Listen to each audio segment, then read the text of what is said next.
someone asked, and a few people sort of upvoted the question.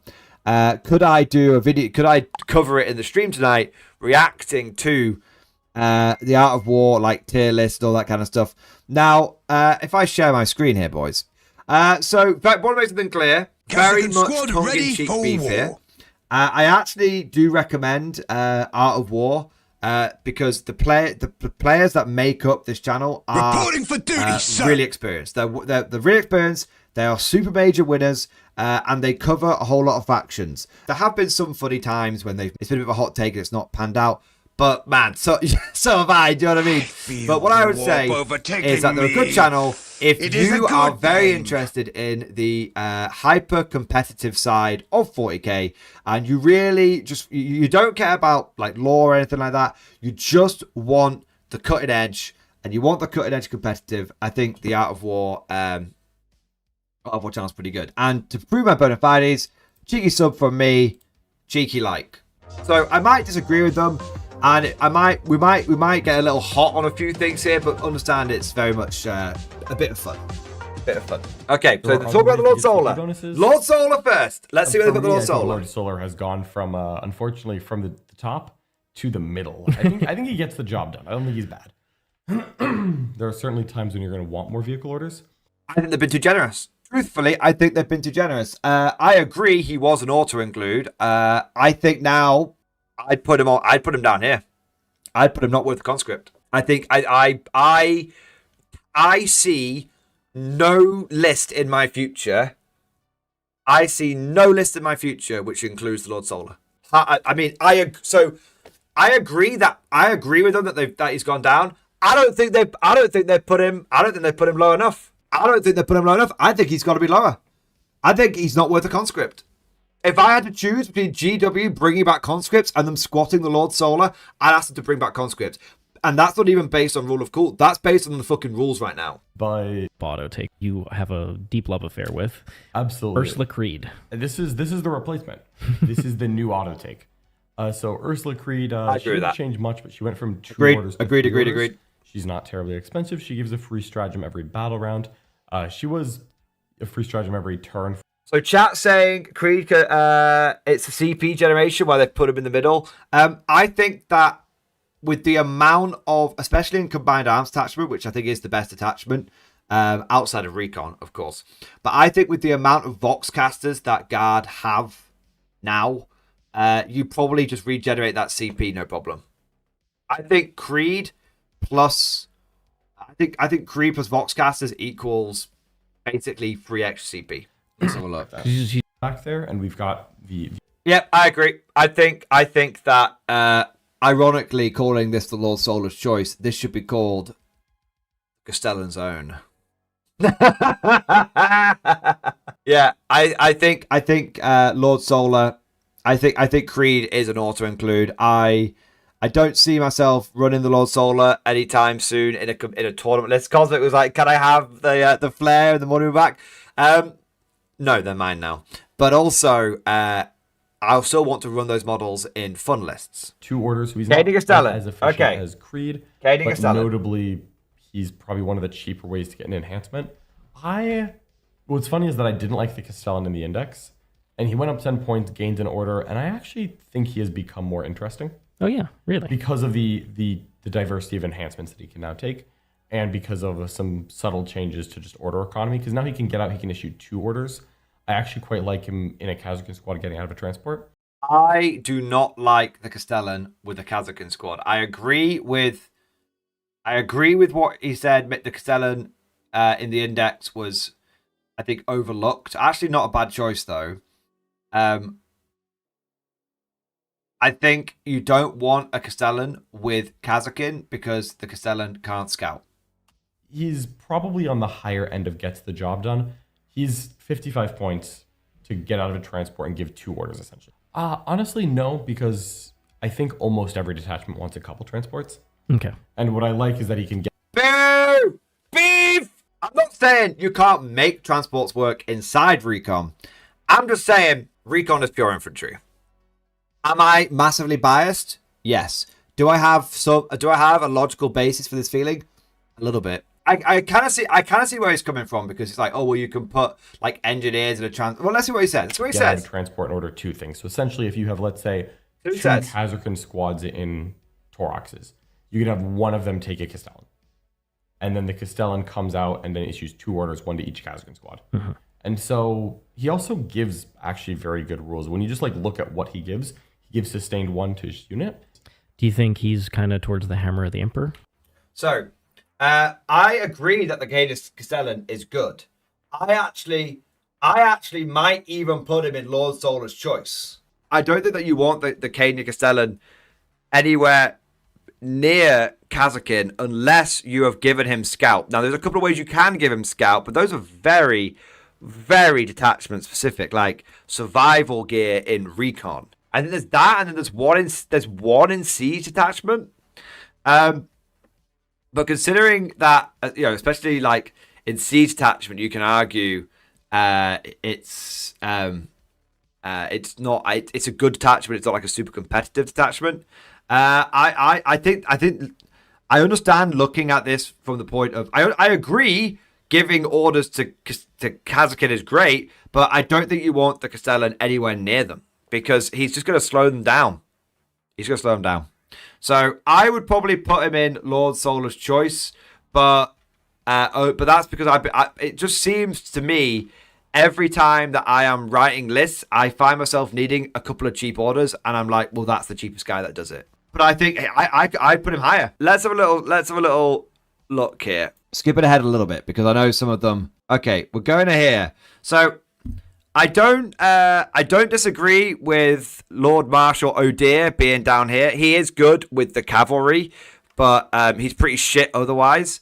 I do disagree with the Cadian Command Squad being here. I think that the Cadian Command Squad is definitely Hammer of the Emperor.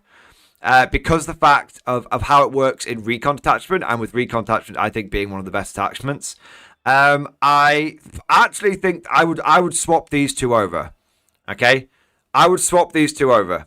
All right, which sounds crazy, but I think I would swap these two over. Let's talk about Catachan Command Squad. Not taking Catachan to shoot. I just don't see the value of the Catachan Command Squad. It gives its unit assault, but I'm sorry, you're just not taking Catachan to shoot them. You're not trying to shoot a couple flamers, John? No, it's... Oh, come on. I would just rather have another Catachan squad. I'm going to hold off. I'm going to hold off. I'd rather have 2 Catachan squad. I think in an older meta, pre-Pariah Nexus, where Assault let you advance and do actions, that could have seen play. But right now, your unit has to be able to do damage. And, you'll shoot like 2 flamers or something. Yeah, it just doesn't buff the squad in a meaningful way. It lets you put an enhancement on Catachan and retain Scout, which is never actually that helpful. So for me... I think this is just get another. What? Which is never actually off the squad in a meaningful way. It lets you put an enhancement on Catachan and retain Scout, which is never actually that helpful. Did he just say Scout is never that helpful? I feel like I must be misunderstanding. I must be. Scout is one of the best abilities in the game. I'm sure he must be saying retaining Scout is never that helpful. Scout is one of the best abilities in the game. Especially on an army like Guard, which is traditionally slow as fuck. Because we can't be running around all over the place like Eldar or deep. Well, we can deep strike all over the place in Bridgehead, to be fair. But we're not a fast army. This is one of the things that I learned when playing Tau. It's like, oh, I'm playing Guard and I'm super fast. I can actually fly and stuff. So. I have to say, mad disagree. I fully think I could be misunderstanding here. Fully believe that, and I fully accept that I could be, because obviously, that could have just been a throwaway comment. I get it. I'm not going to drill down into it. I'm not going to, lambast this guy too much. I'm just going to say that I think that Scout's very good. Memes aside, I do disagree with this placement, but I also understand the perspective that is being talked about here. So, if you noticed, a lot of the time they were referring to a couple of flamers, a 10-man squad. I'd rather just have 10 more Catachans. These guys are talking about not running Blob Guard. Now, you guys might be expecting me to say, but Blob Guard is like super meta and everything. I actually think that there is a great argument to be made for taking MSU 10-man guard squads, especially with the Codex. Because basically 20 guardsmen, now that we don't have 20 Kriegers with the fire feel no pain, what I tend to find is 20 guardsmen die almost just as easily as 10 guardsmen. So I actually totally understand the idea of, well, if I'm just going to take 10 guys who have got scout inbuilt, I don't need an order for those 10. They're just going to scout 6, move 6, deny a primary, do a secondary. Like, I get that. And looking at this through the lens of, I only need like 2 or 3 Catachan squads to do a little bit of primary, a little bit of screening. 100% get that. This is looking through the eyes of the meta. It's looking through the eyes of, MSU, more elite armies, this hyper elite infantry meta that we've been talking about. I get it. I totally understand. And I actually agree with them. And I see this.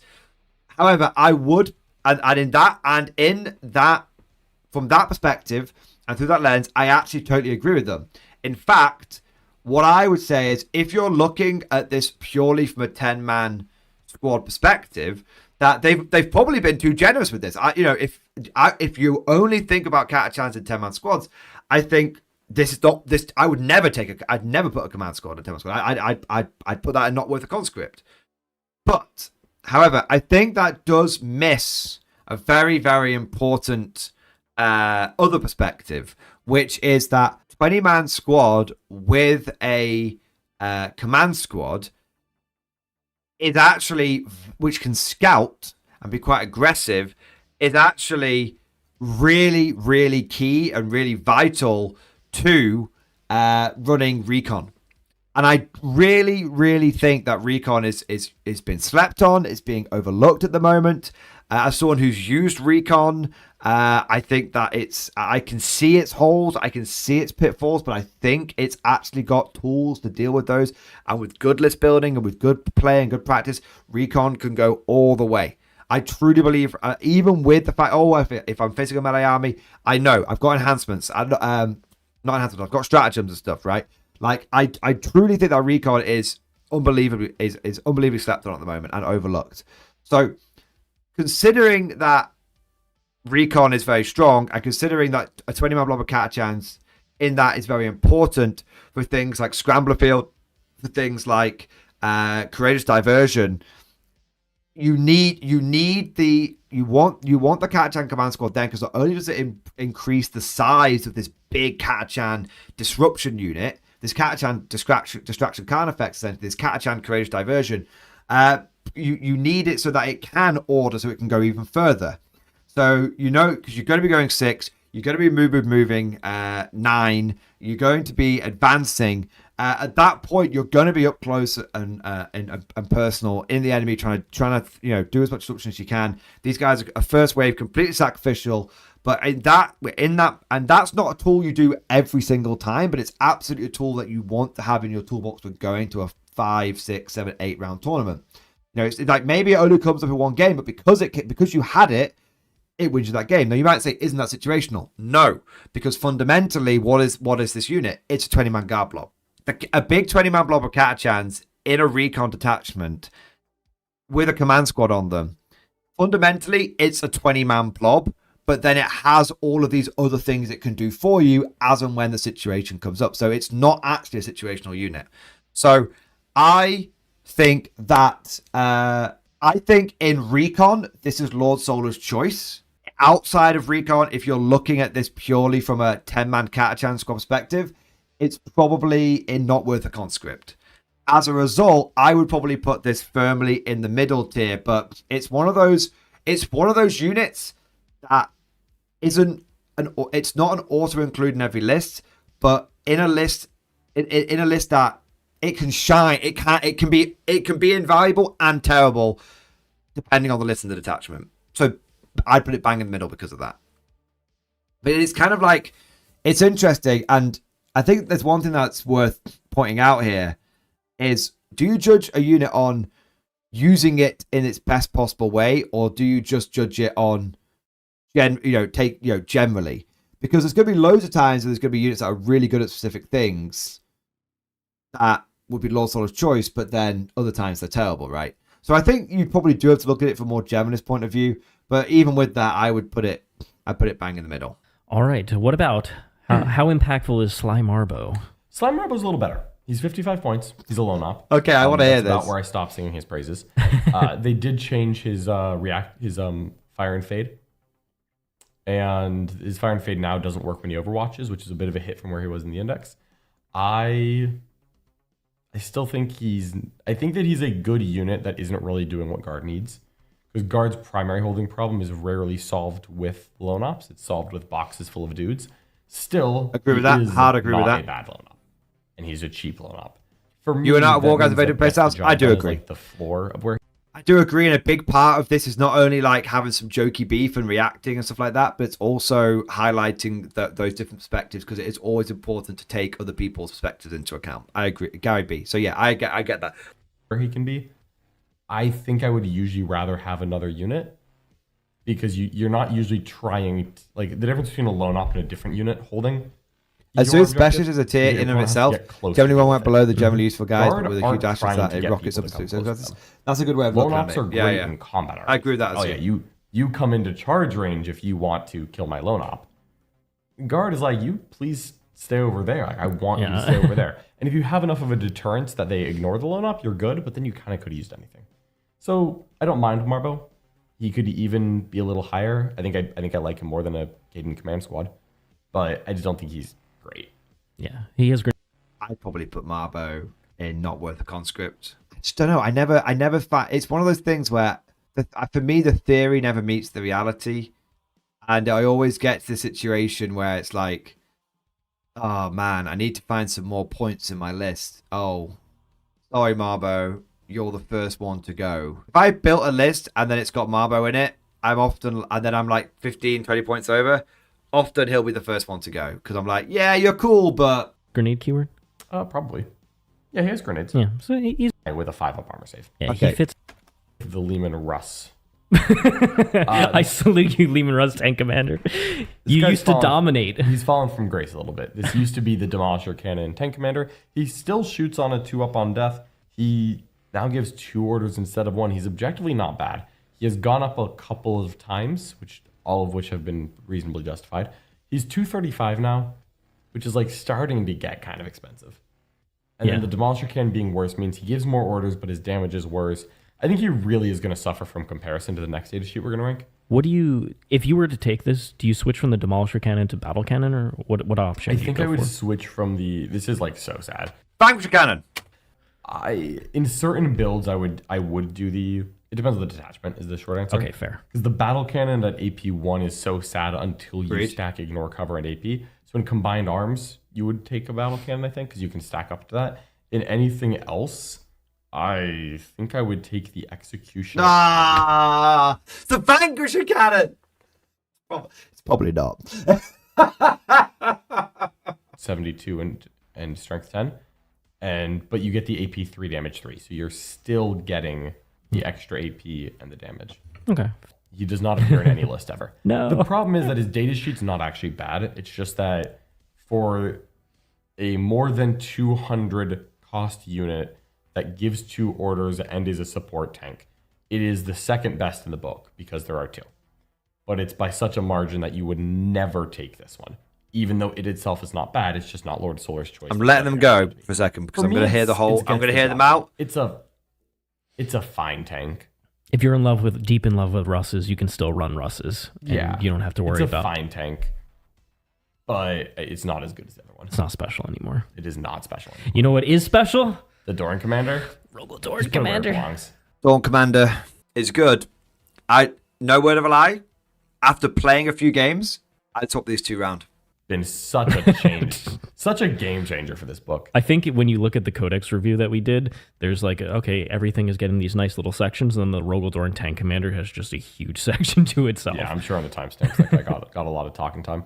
So the Doran Commander, it's a Doran data. But hear what they say first. All the weapons that you know and love, which is good because the Doran was solid before, but it getting to be an officer at the same time that they introduced tank commanders now give 2 orders is massive because it buffs itself and a nearby tank.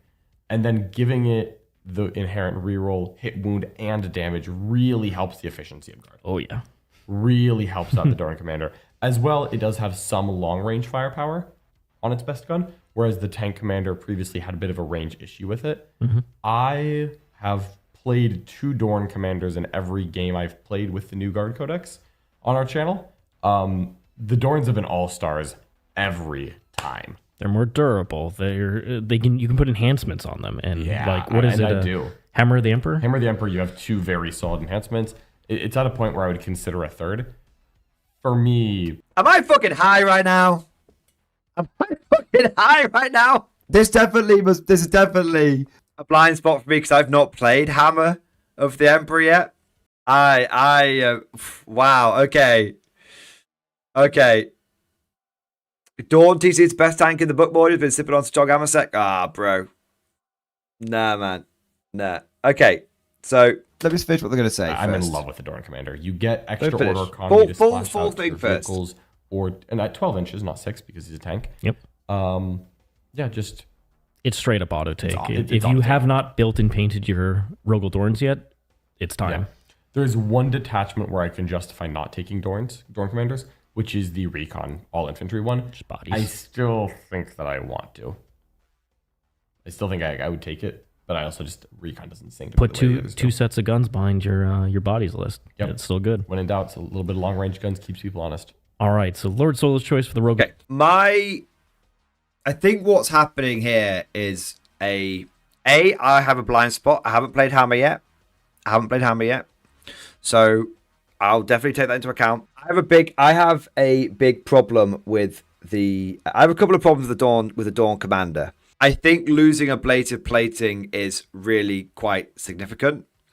And I think that without saying it's just as good as the Dawn, but now it can order itself, I think is I personally and professionally disagree with that, because ablative plating is so phenomenally important to staying alive.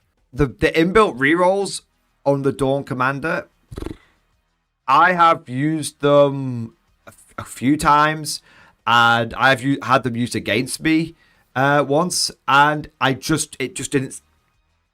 didn't seem that as impactful as they felt on paper. I think that the Dawn Tank Commander is a very, very good unit, don't get me wrong, but the problem is that I have found its damage output to be wildly disappointing, which sounds insane. But let me sort of explain my thoughts a little bit here. So a lot of the time, so you've got your multi melters and your melter guns. Let's say you're going full send on the melter front. The melter guns will probably fire at best a couple of times in a game. The multi melters might fire 3 times in a game, and that's assuming that you survive all 5 turns, which is a good chance you won't. So I just feel like you've got a lot of the high AP guns are quite short range. And then you've got the pulverizer cannon, which is so phenomenally swingy. It always seems that the pulverizer cannon roll a 1 at the worst possible time and roll a 6 when it doesn't matter. Okay, that's just like Sod's Law, right? So my problem is that all of the weapons which actually have some kind of AP are short ranged. Even when I'm being quite aggressive, they don't seem to have the... They just don't seem to have the range to get to fire more than a couple of times in a game. What I tend to find is that I'm looking at the main gun. I'm looking at, and the autocannon's AP strength 9 AP -1, so it never does anything because it barely wounds.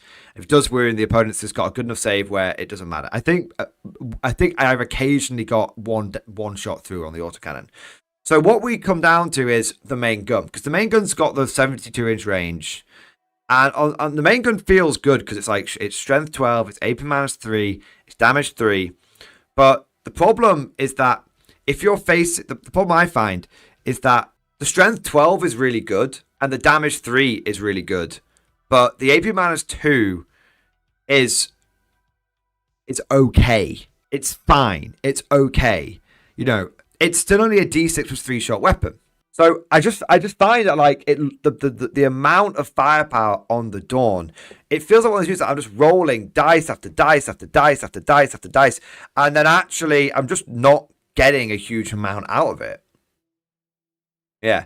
Advanced 2 is great for infantry running a 4++ anyway. Point dawns at those. So here's the thing. Let's say I shoot my dawn at a unit of like 2+ save, 4+ vulnerable save infantry, like Custodes. They're going to be on a 3-up armor save. Again, I'm probably going to like splash 1 Custodes, maybe 2 with the main gun. Okay, which again is fine. It's, you know, if I get 2, I'm very happy. But it's very likely I'm going to get 1.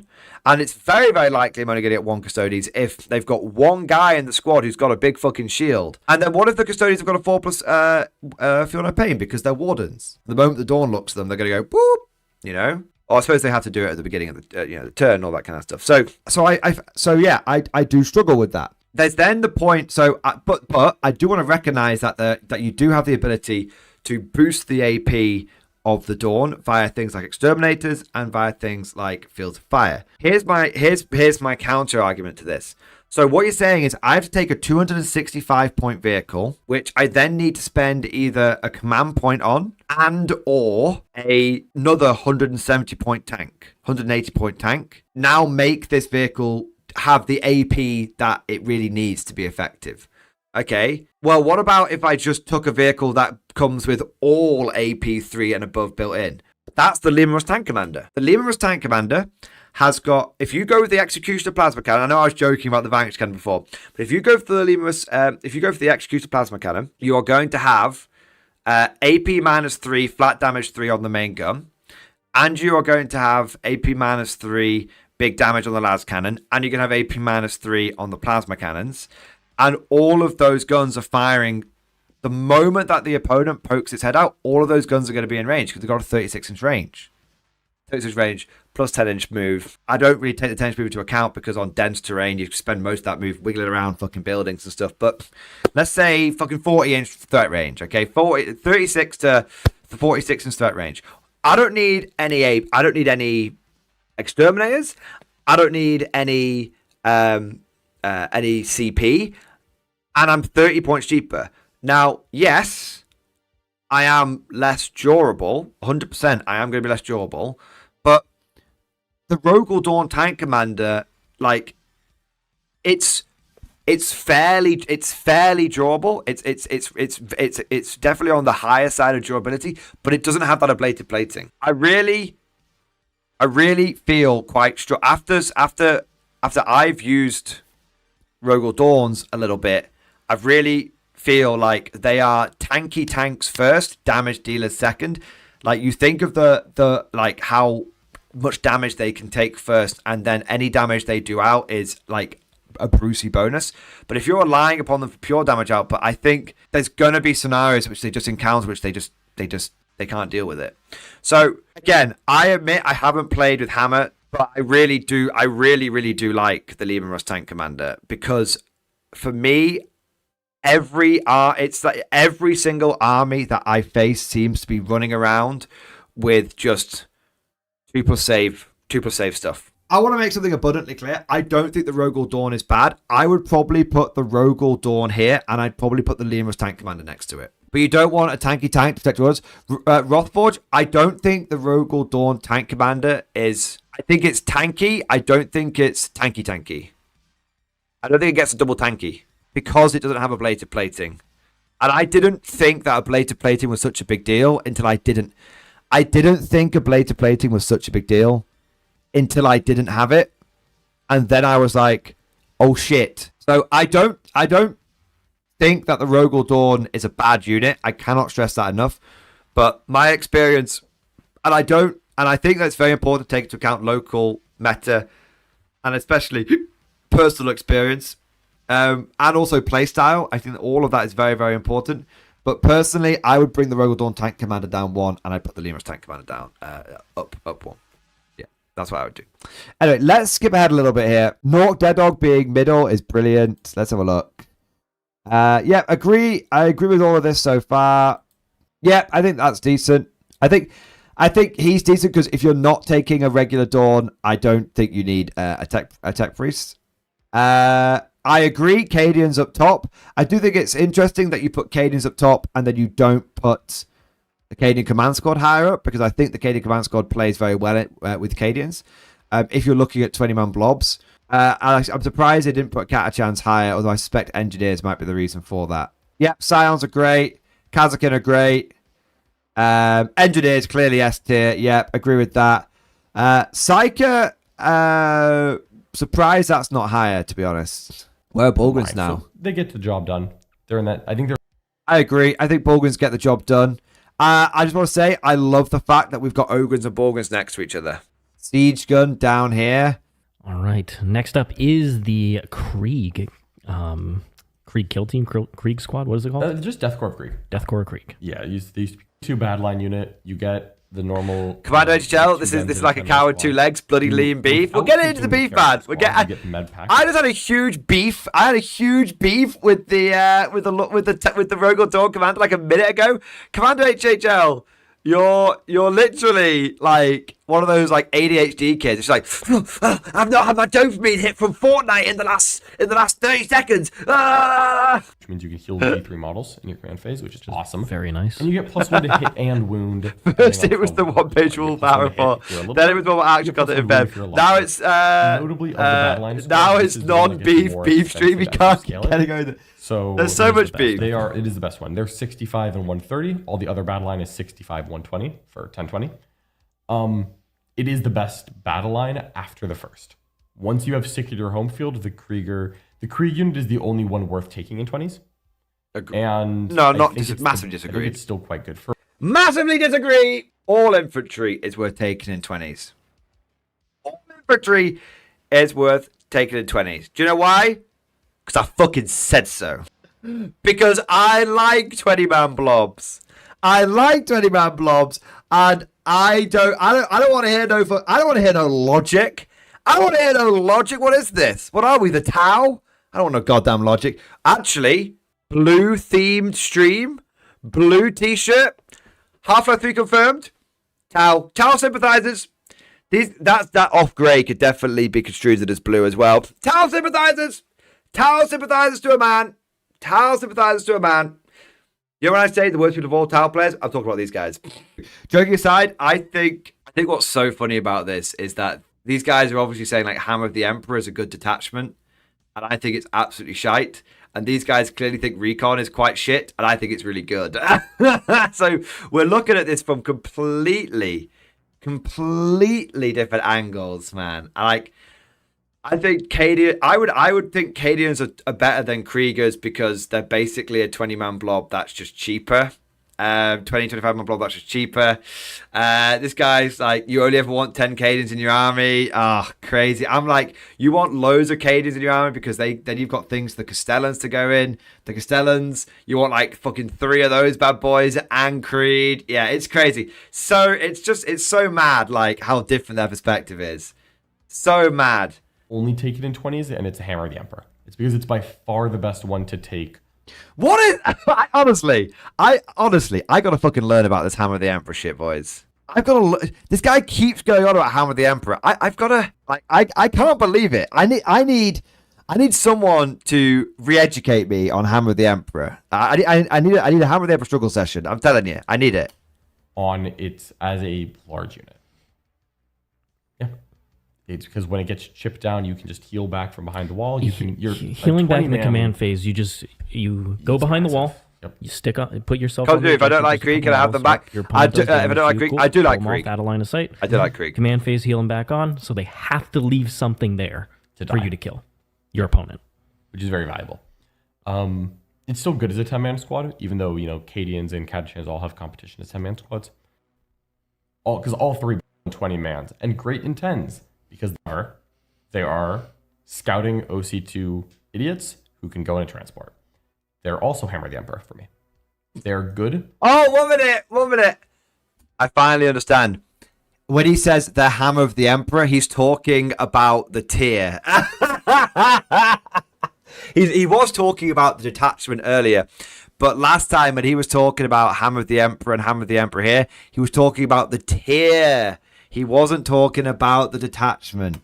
There is Catachans are this makes all sense. This makes more sense now. On their own faults, but because the GW has introduced yet another scouting infantry unit, and so there are now 3 different scouting infantry units. Yeah.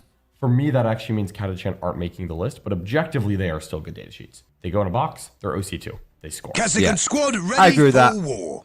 One rerolls ones to hit and wound against vehicles, monsters, and has Cadian one overwatches heavy weapon teams here. Okay. Yep, we've got one for each of them. The So Cadian Cadians and Catachans. Yep. These are the same things. The Cadian one just has worse rules. The Cadian one overwatches on 5s or 4s if it's near platoon, but needs to have line of sight, and mortars is most of what we're talking about. The Catachan one rerolls ones to hit and wound against vehicles, monsters, and has scout. For me, the Catachan one is in Lord Solar's choice. It's an auto take. Yeah. Agreed. And the Cadian one for me is gets the job done. It's fine, but the Cadian one is strictly heavy weapons 10 through 18. You always take the Catachan one first. They're the same cost. One of them has scouts and rerolls built in. The other one Overwatch is a little bit better. I agree. Don't really care about that. I agree. So I'm feeling like the Catachan, one of the strengths here is actually that it has 2 options. You can either do 9 mortars, which is very common. You are slightly better when you have to shoot against rhinos, because funny enough, into like rhinos and wave serpents, T9 things, you are strength 5. Rerolling ones to hit and wound does add up a little bit. Yeah. A battery of 9 mortars, if it has to shoot a wave serpent because all the elves are hiding, it's going to do like 4 or 5 damage. It's like actually... I think that's a phenomenally good point. This is something that I genuinely hadn't even thought about until this guy mentioned it and someone told me about him talking about this in the Discord. All of the Eldar transports are like T9. So, and mortars went up to strength 5 a little while ago. So you're like, Catachan mortars are hitting on 4s, rerolling 1s, wounding on 5s, rerolling 1s. And you can have 9 of them. And it's only 150 points. So it sounds kind of crazy, but like if you're taking nine of the 9, I think the mortar pit is back. And I think I've been hearing a lot of people talking about mortars again recently. I heard Joshy 40k talking about them, and I think there is I think the only problem with with the full mortar pit is it's quite order intensive. But then Creed kind of solves that. And when you're looking at this from remember who we're talking about here, guys. These are big, major, super major winning players. They don't even see the Matrix anymore. They just see blonde, brunette, redhead, and they play in a very different way. And so to me, I find the idea of a 10-man squad offensive. To them, they find the idea of a 20-man squad offensive in many ways. But on this point, whether you're playing slightly more thematically or whether you're playing a lot more cutthroatly, Catachan mortars are really good. Catachan mortars are really, really good. With the Cadian one, I quite like the idea of one Cadian heavy weapon team equipped with las cannons, because someone moves out and then you overwatch them, and it kind of, for me, it falls. I've really fallen in love with what I would call dilemma units which kind of fuck with your opponent, and that's why I love the Vanquisher so much, because they might make all their 4-up saves, but if they just fail one of them, the Vanquisher is going to absolutely buttfuck them. Like it just will. It's just going to get like. It could just get that 12 damage through and just bang, that's a key unit gone. For me, the las cannon Cadians kind of fall into that category. The reason why I agree, even with how much I like that idea, the reason I would put them on gets the job done for the vast majority of players is because you have to spend a CP on that. And if I'm going to lambast the Rogel Dawn for maybe needing CP to be good, I've got to lambast the Rogel Dawn Tank Commander. I've got to be fair, and I've got to do that with the Cadians as well. Because they have Scout, you can deploy them very aggressively. If you go first, you Scout into line of sight, you order them +1 ballistic skill, you remain stationary, now your ballistic skill 4 heavy, reroll 1s to hit.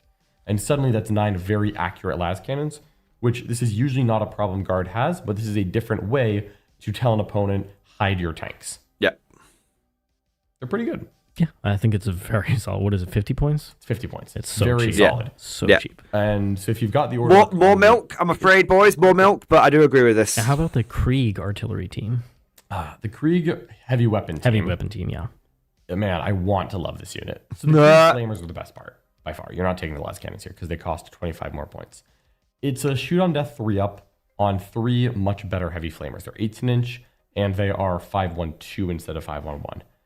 75 points is kind of expensive. They're also very awkward to move because they move 4. If they're a 4-up save, they're tougher than other heavy weapon teams. Like it's a better heavy weapon team that costs more. I actually don't like them that much. Really? I think that 5-1-2 is not reliable enough for 75 points. How are you going to react to this? Where you can take 1. And you can jam it up. I actually quite like it in combined arms where you can 1 CP give it plus 1 AP. Mm-hmm. I quite like that you can jam them forward in the Torox, shoot them. That is saying S tier. You can overwatch with them, and then you can shoot on death. I have just found that they aren't as good on the table as they are on paper. Just every time. The inconsistency. Yeah, it's the random shot count. Like sometimes you're like, oh, this is great at killing orcs. All right, 3d6. Okay, like 10 shots, very average. 4s to wound. You're like, oh, here's like 4 or 5 saves. Oh, you get like a 5-up save. I killed 2 orcs. Oh, 75 points and I'm dead now. Yeah. They're kind of inconsistent. For me, I think they get the job done, but I think that's a bit of a hot take. I think most people are going to put them in hammer. But for 75 points, I always want something else. I would rather have a Catachan squad. I would rather have something doing scoring in OC because they're so clunky to move. Okay, so my big beef take. My big beef take is, I agree, but I think there's a reason. But I also very strongly disagree. Okay, so I'm kind of beefing with Art of War, and I'm beefing with chat right now. Double beefs. It's double beefs. And it's double beefs. So, firstly, I think I am going to go with an extremely hot take here. I almost daren't say this because I feel like I am going to be crucified for saying this. I think the Flame is the worst option. Oh.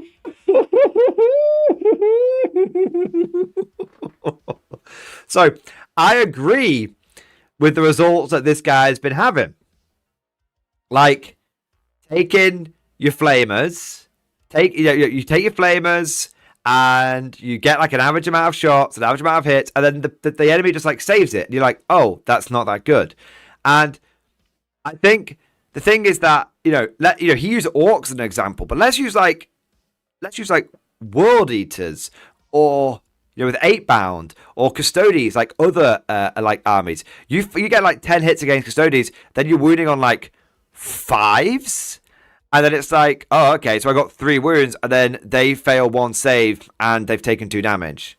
It's like, oh, let's look. What about World Eaters? Okay, so I get 5 wounds on them, and they're on they're gonna be, it's only AP -1, so on a 4-up save. So maybe I kill an 8-bound, but to be fair, they're gonna have like a 5 or 6 that feel no pain. So maybe I don't kill an 8-bound. Do you know what I mean? So the point is like, if you use them in this aggressive, I'm gonna like put them in a Torox, yeet them forward, blast the ass off someone, and then I'm gonna shoot on death. That completely misses the fact that assault armies are incredibly prevalent in the meta. They are incredibly prevalent in the meta. And so these guys can fight on death. These guys can shoot on death. That's true, but they can't shoot when they're in close combat. They can't shoot when they die in close combat. So I actually think that the reason why looking at these as the flamey boys is the wrong way of looking at them. I actually think, and then that sort of plays into what you say with like the 4-inch maneuverability is also a bit of a pisser and all that kind of stuff. Yeah, I agree. The 4-inch maneuverability is a bit of a pisser, 100%. But I actually think that the way we're in a monster vehicle and a very, very prevalent elite infantry meta. There's a lot of elite infantry running around. Heavy flamers are not anti-elite infantry. They're not. I think if you put these as flamer bastards, I think gets the job done is generous. I think you look at them as las cannons.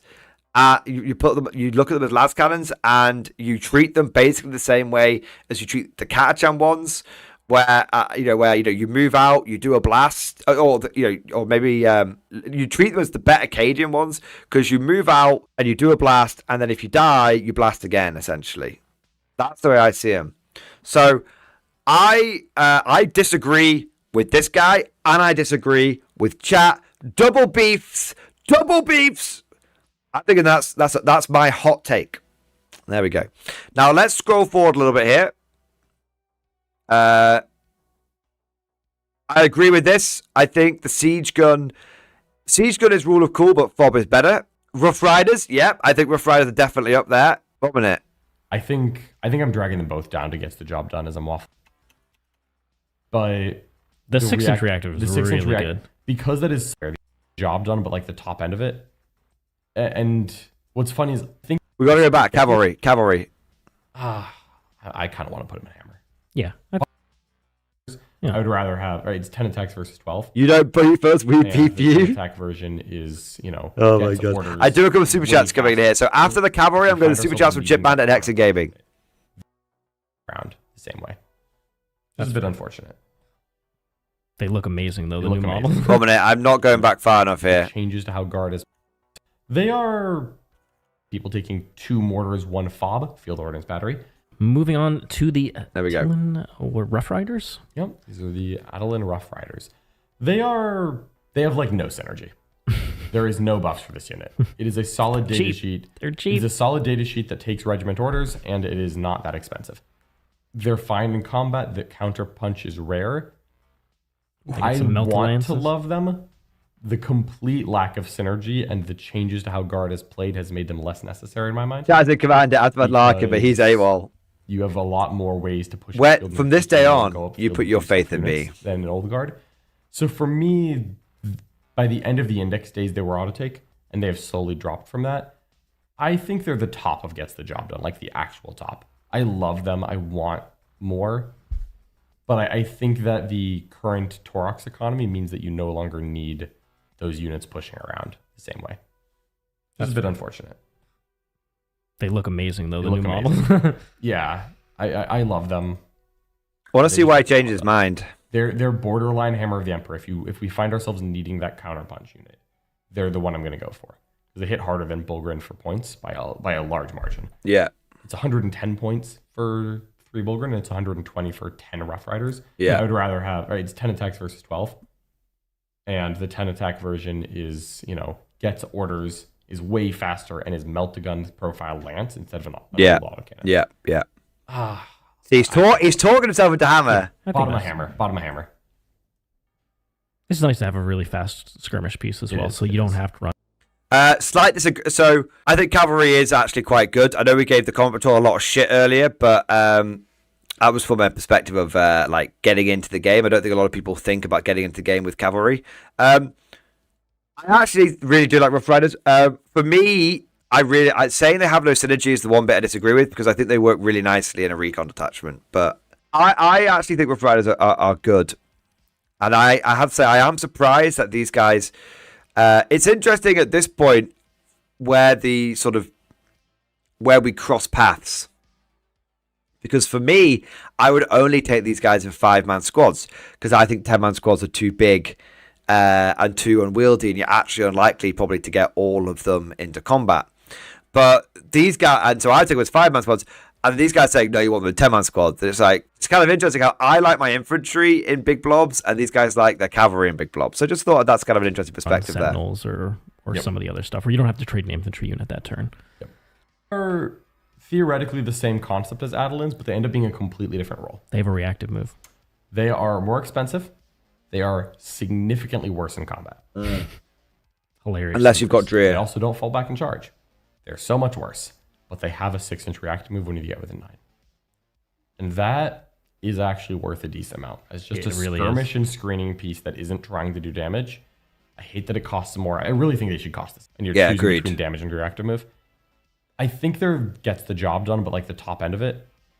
And what's funny is, honestly, they're the same level as Rough Riders to me. I think we actually do need them to be in the same tier as Rough Riders in one way or the other. But the 6-inch reactive is really good. Because that is such a tool that Guard flat do not have. Yeah. That's very important. I disagree with this. I do think that the 6-inch reactive move is very, very strong. The problem I tend to find is that because I like to take quite mass units. I'm a yield guy. I always say this. I'm a horde guy. These guys are elite players. I'm a horde player. I often find that the 6-inch reactive move is, unless I can move forward, I'm probably not moving anywhere, because I've often got like units that, you know, I'm stacking up units across, you know, I'm playing wide. I'm playing very wide. I'm playing combat width, not force concentration. So for me, I can see the reactive move, the value of the reactive move, but for me, I rarely find it coming up. You know what I mean? So it's one of those where it just doesn't fit my playstyle. I think the only way you make these guys good is 10-man squad with Dreer, but that's 200 points. I'm cheesing. It's not milk or beef. It's cheese. But that's 200 points, if not more now. It might even be more, because these guys are like 140, and then Dreer's like it's more. Yeah, I honestly would probably put Dreer and Death Riders. I'd probably put them in not worth a conscript, which sounds. But I'm very harsh. If I'm either completely on something or I'm completely off something. Yeah, maybe just get another Russ. Yeah, I think maybe just get another Russ is where I'd put both of them. I would put Rough Riders Hammer of the Emperor. I'd put Death Riders just get another Russ. Yeah, probably. Without anything else. They are relatively fast. They're reactive. On the screens, that is really good. Like, let's just be real here. If the World Leaders Code... Let's skip ahead. Scout Sentinels are still good. Yep, agree with that. Taurox, yes! I gotta hear about this. And he just goes out and dies to score a card. That's fine too. Oh, 1 minute. Lord Solar's Choice, straight to the top. No, straight to the top. This is the best data sheet in the Codex. I'm not laughing at this take. I am laughing at how insane the reality is. But the reality is true. How many guard veterans? Guard veterans, raise your hand if you now believe we are living in a simulation, because the Taurox is now considered the best unit in the Codex, and we can't even really disagree with it. Like, did you ever believe that the day would come? It's venerable status, but I can't disagree that the Taurox is probably the best. It's probably the best transport. This guy will probably explain all the reasons way better than I will in a moment. It is 65 points for a minuscule transport that whips around corners and often scouts. It theoretically has an autocannon. I don't care. Yeah, it's 65 agreed. Points for a box, man. It's tougher than an orc truck. It shoots harder than an orc truck. And you put better things inside than what orcs do. And the truck is the second best transport in the game. 65. It's ludicrous to be 65. It's so small. Yeah. Moving it around is so easy. If you look at pictures of the Taurox, you would think it's like this big. It looks way bigger in the pictures. In real life, it's tiny. My Hammer of the Emperor lists are trying to get 5 in. My bridgeheads are taking 3. My combined arms is taking 2 to 3. Siege regiment 2 to 3. Mechanized 6. Yeah. Like the Taurox. If the Taurox didn't exist, the mechanized detachment would just like not be a thing I'm interested in. Yeah. And it also makes Hammer of the Emperor amazing because I can't believe this Hammer of the Emperor stuff, man. I need someone to basically just tell me why Hammer of the Emperor is good, because I understand why Hammer of the Emperor is good. But again, it comes back to this point that we were making earlier. Hammer of the Emperor is good because auto advancing Tauroxes is 6 inches is insane. It is insane. Scout 6, move 18, jump out and fist someone. And it is insane, and it's a very good elite, sort of elite sort of tactic. The problem with it is that you could tell me exactly why you could tell me exactly why Hammer of the Emperor is good. You could give me the best Hammer of the Emperor list, and you could coach me on how to do it, and I would still choose not to take it, because Hammer of the Emperor not being all about big fucking tanks is wild. But yeah, it's basically Hammer of the Emperor is, I don't need indirect fire because my tank is going to go through the wall, and my Taurox is going to advance 6 inches. That's Hammer of the Emperor. Hammer of the Emperor, if you have a look here, we've got Tauroxes and we've got We've got Toroxes and Dawn Commanders here. That is what the Hammer of the Emperor detachment is. The Hammer of the Emperor detachment is Dawn Torox spam. Yeah. And actually, the more I think about it, if as long as I'm taking a sufficient amount of Dawns, I'm probably okay with it. But yeah, it's funny to me how Hammer of the Emperor is the old mechanized attachment. Syriade, yeah. Holy shit. Hammer of the Emperor is the old mechanized attachment. Wow. Okay.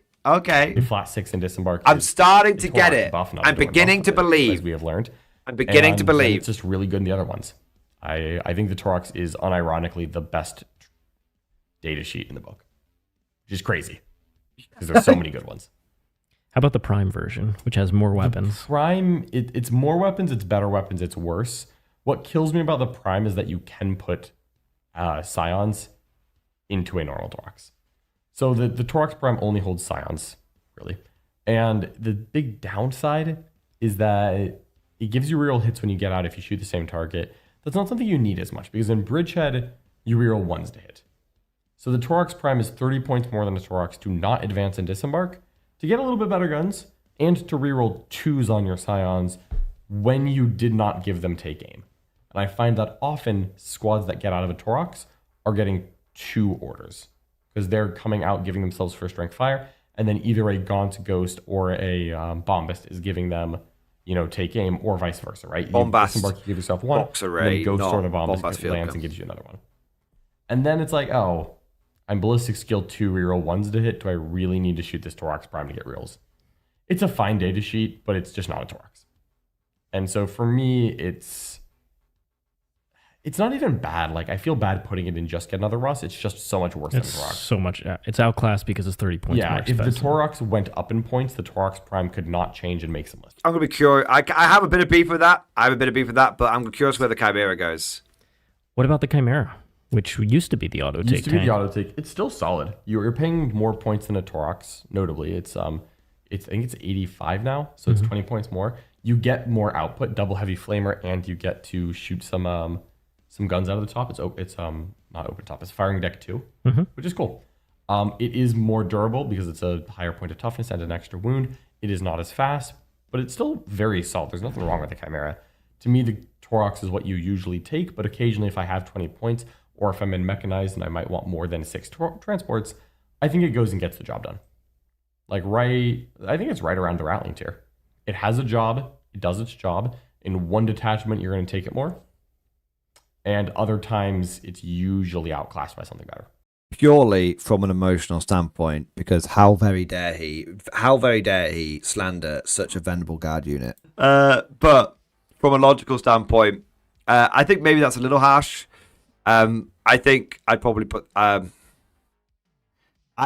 in Hammer of the Emperor, because I'd probably put it in Hammer of the Emperor. Even if it was lower end of Hammer of the Emperor, I think I'd put it there. Yeah. Okay, if we got anything else. Oh yeah, Vanquisher time. Come on.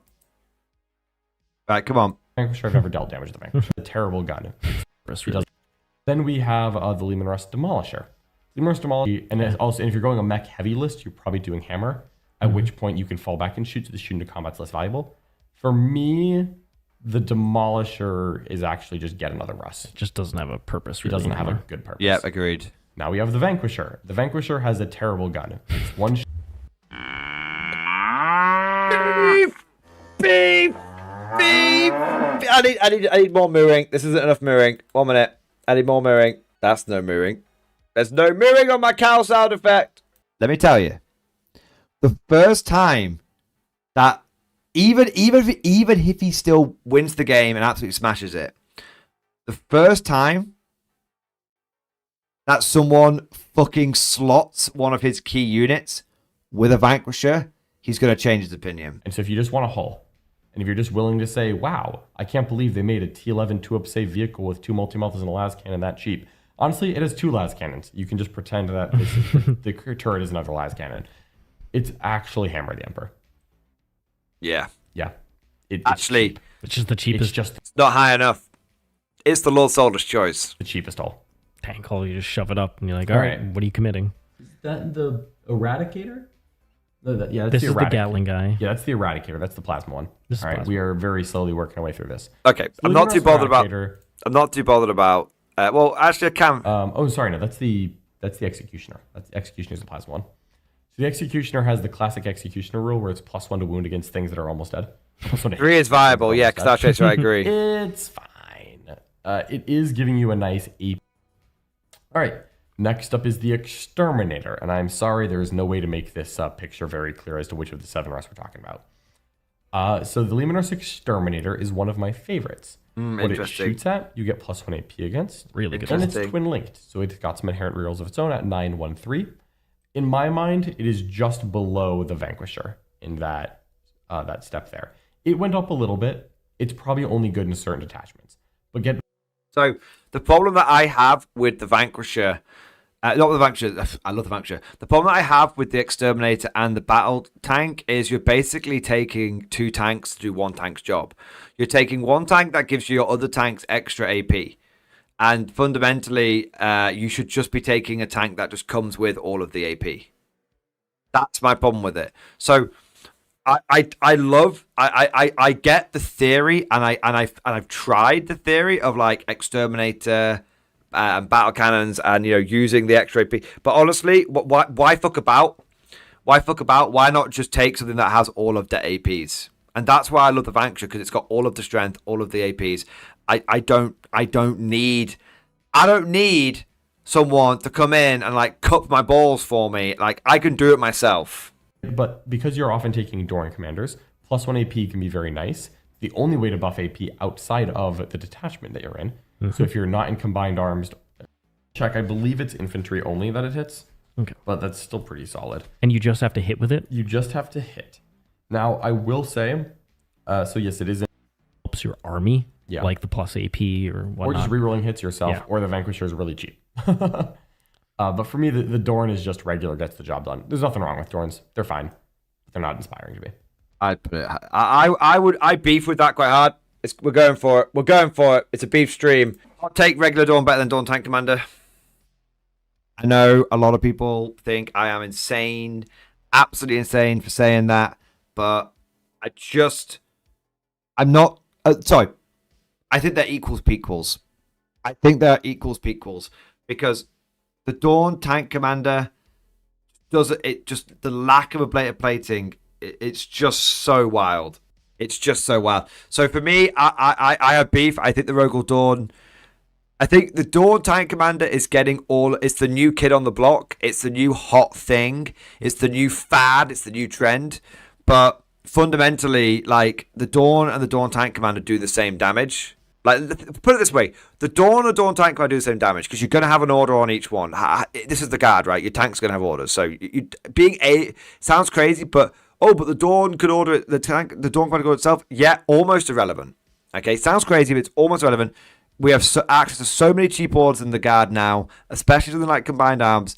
Like, you could take one Dawn Commander and one Dawn. Do you know what I mean? Like that's probably the best. That I like that. The thing is, if we assume that both Dawn, and assumption is some of the all fuck ups. I get that. If we assume that both Dawns have orders, then basically both Dawns do the same amount of firepower. Because I'm sorry, I've tried the fucking reroll. The reroll, hit reroll, win reroll damage. It really isn't as big as it seems on paper. So okay, we've got two Dawns which are the same firepower, but one of them is significantly tougher. So as crazy as it sounds, if I'm taking a Dawn because I want a really I am taking a Dawn because I want a really tanky motherfucker. So I take Dawns to tank damage. I take Russes to do damage. If I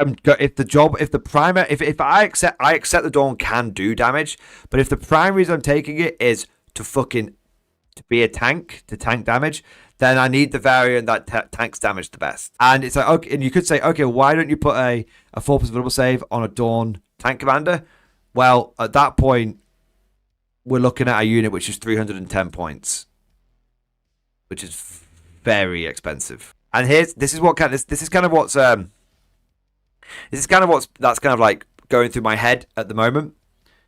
If we take a Dawn and a Dawn Commander and a Tech Priest Engine Seer.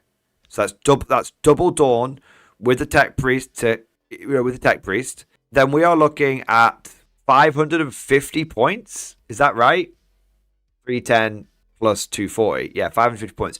Even if you just look at if we take 2 Dawn Commanders, like here, we're looking at 530 points. Okay? If I take 3 Vanquishers, I'm looking at 435 points. And you might be like, I don't respect the Vanquisher's gun, but you're gonna fucking respect the Vanquisher's gun, and you're gonna. This is the thing. You don't think ablative plating is a big deal, but the moment that your 2 Dawn Commanders come across my 3 Vanquishers, I'm gonna win that firefight because you don't have ablative plating. It becomes a very, very big fucking deal. I like Dawn Commanders. I like Rogal Dawns, but I think that they're a little overhyped right now. If we go 2 Dawn Commanders and we give them a Tech Priest Engine here, we're looking at 575. If I go, even if I just take a triple Vanquisher and Creed to order them, which is piece of piss to do, I'm looking at 500 points. But I almost think it's false looking at them as either or. I think you look at them together. Maybe we don't look at these as competing, we look at these as complementary, and we're like, okay, well, at that point, I'm looking at 265 times 2 plus 145 times 3, and I'm like, okay, well, how about we don't compete? How about we join forces? And I've got 2 Dawn Commanders, and then I've got 3 Vanquishers, and I'm coming in at 965 points. I think that's the secret sauce right there. Yeah. So I want to make something abundantly clear here. I think that the Rogal Dawn, and I can't say this enough, and I even say this a million times, people are going to take me out of context and misquote me, and I know that. I can't state this enough. I think that Rogal Dawns are amazing. I think Rogal Dawns are really good. I think Rogal Dawn Tank Commanders are really good. I think they are phenomenally good units. I think that there's a reason why people are having good success with them. I think there's a reason why there's hype around them. But I do not think they're a magic bullet which is going to solve every single problem in your list. And at the moment, people are kind of treating them as the second coming of Christ. That's kind of it. Ooh, interesting. All right. Man, so talk about tech pieces, right? It is -2 to advance, charge, and movement? -2 to move, advance, and charge. Let me double check. I believe it's infantry only that it hits. It is. But that's still pretty solid. And you just have to hit with it? You just have to hit. Now, I will say, so yes, it is infantry, and yes, it's move, advance, charge. It got sneakily worse in a way that may not register at first, in that it lost heavy. It could be like the top of just get another rust in there. Like, it's a tech piece. It's good when it's good. It's great into World Eaters. Yeah, like monodimensional army. I imagine it's good in the possess build too. Monodimensional is a great term. I like that. I'm stealing that. Yeah, if you just need to slow one thing down while you're blasting others, you do have to hit, which is awkward. Funny enough, I think it's actually trying to drive around and direct fire people. Yeah, you don't have heavy anymore, so you're always. I think. Yeah. I think that the Basilisk is now an assault gun.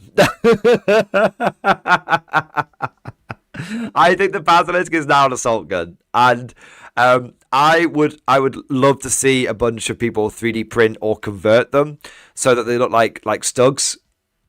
They look like the Stugs, the Stug. I didn't pick the. This is the thing. I didn't pick the Stug. I didn't pick the Stug Life. Stug Life picked me. Then we have the Hydra, my personal baby, my favorite. The Hydra did go up 10 points. Is very cheap though. Still very cheap. I think that the Hydra has suffered a little bit from 10 points on a unit that was good because it was cheap, and also more competition in the things that I push up the table slot. So it has dropped quite a bit in my estimation. Okay. Again, not really from its own fault, just the competition has really stiffened up. For me, the Hydra gets the job done. It is another good tank to push up the field. It is very cheap. It needs the buffs. Yeah. To really do damage. Yeah. If it's not shooting something that flies. But it's very good as a tech choice when you are worried about, say, monoliths and DDAs in the meta. You just auto win that game, which was super valuable at Worlds. Yeah. And because everyone else was like, oh, I really hope I don't play the hypercryptic guns. I was like, give me. The other thing is this maybe a show. The problem I have with the Vanquisher is that it's very order intensive, and it needs. The problem with the Vanquisher, not the Vanquisher, the Hydra. The problem with the Hydra is it's very order intensive if you're spamming them, and as he says, you need the buffs. So at that point, we're spending CP, we've got order tax, we've got CP tax, we've probably got exterminator tax. At that point, it's like I'm spending more points and stuff on making my Hydras do work than just, again, it comes down to what I was saying before about exterminators and battle cannons. You could do that, or you could just take a weapon that's got the damage that it needs to from the get-go. So for me, I actually think that fundamentally, because of that, you might as well just get another Russ. So I would put the Hydra down here. Once you've spent all the points on making the Hydra good, like literally, you might as well have just got another Russ. Not figuratively and literally. So yeah, I think it belongs in this category. Shift away from combined regiment to other options. It means you're not. Yeah, Wyvern down here, Manticore down here. And it is yet another indirect gun that is ballistic skill 4 and not heavy. I assume the mortars are a lot easier to order with like Creed rather than so bad. The new points that we're referencing are actually just on War. To my understanding, there are no new points since that. I'm going to like take them. The Death Strike is better than the Manticore. Because I'm not. Death Strike is really good. The Death Strike is good, but the Death Strike fucks with people, but it's like that scene in Game of Thrones. The Imp can only play a trick once. Once you've diddled someone with them once, they know how to beat them the second time.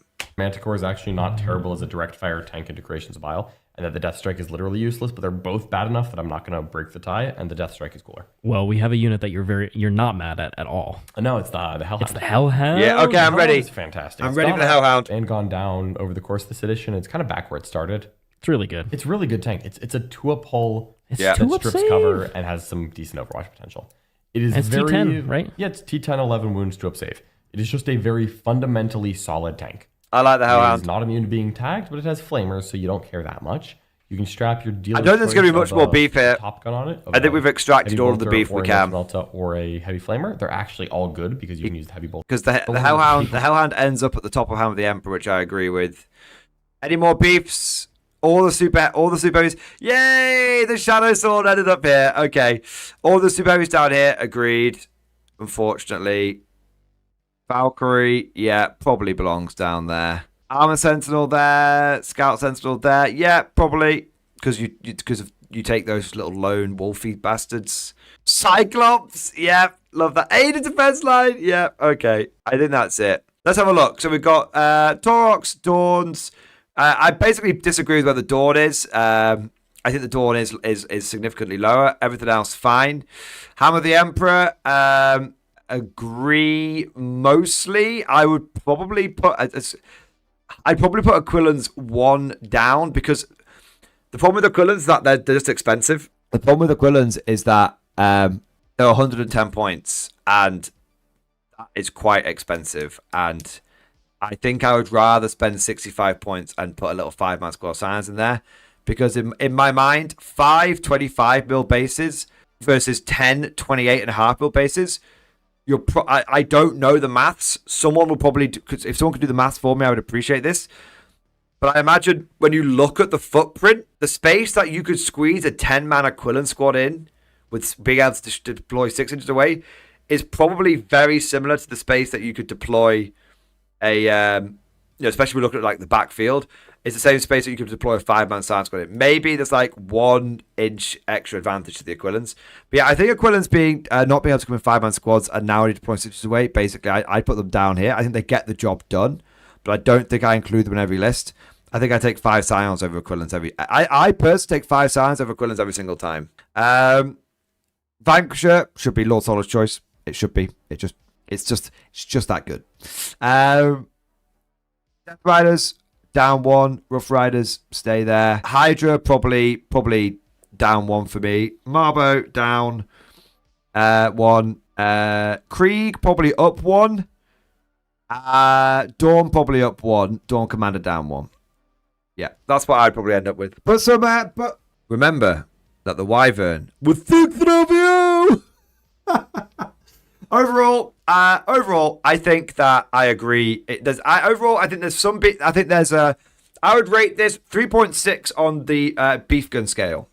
Not great, not terrible. The equivalent of a Big Mac meal. You know. It's like getting. I've been told it's like getting a Big Mac to the chest. If you want to watch, obviously we've watched highlights of this video. If you want to watch the full thing, then check out Art of War 40k on YouTube. They do things from the ultra competitive point of view. Be aware of that. If you're more of a vibes player, they're probably not your cup of tea. But if you want to play cutthroat and play good and play very well, they're definitely someone I definitely think they are someone that is worth your time. They are certainly better players than I am. But it's also important to understand that the circles that they move in and the events that they play in are probably significantly different than circles that the vast majority of players play in. So you might find that if you so the reason I say this is for you might watch this and find that you might be like, but my 20-man blobs are absolutely essential because of XYZ. These guys saying 20 blobs are bad. You are not wrong, and they are not wrong. It's because you're in basically two different circles of the earth. That's what's going on. There you are. All right, there you go. But definitely, just it's all worth a shout out. Make sure you go. If you do go and watch the video, make sure you do go over there, give it a little like, leave a little comment, because these guys are fellow content creators, and as you guys know, content creators, we live and we die on interactivity with our videos and all that kind of good stuff. So give it a cheeky like, do your part, and support fellow Warhammer content creators. There we go. I just want to say thank you to Art of War for putting this video out, because I personally found it very enjoyable, and whilst I might have emotionally beefed with them on multiple units, tactically and logically I think they were pretty right in a few areas, with some minor disagreements on my side. There we go. All right, if you enjoyed that kind of thing, let me know. Let me know in the comment section of this video. Let me know in chat. What did you think about that? Give me a bit of feedback. All right. Would you like to know more? If so, then please consider becoming a channel member or patron. By supporting the channel, not only will you be doing your part, but you'll also be helping me create more content for your viewing pleasure and unlocking a whole host of perks. You get everything from a badge next to your name, custom emojis, but the big one is access to the Mordian Glory Discord server, an online community with almost 2,500 active members. It's always popping off in the MG Discord. We've got channels for army lists, hobbying, tactics, stories, and even a pretty spicy meme section as well. For all you greenhorns that wanted to see the Mordian glory hole, today is your lucky day.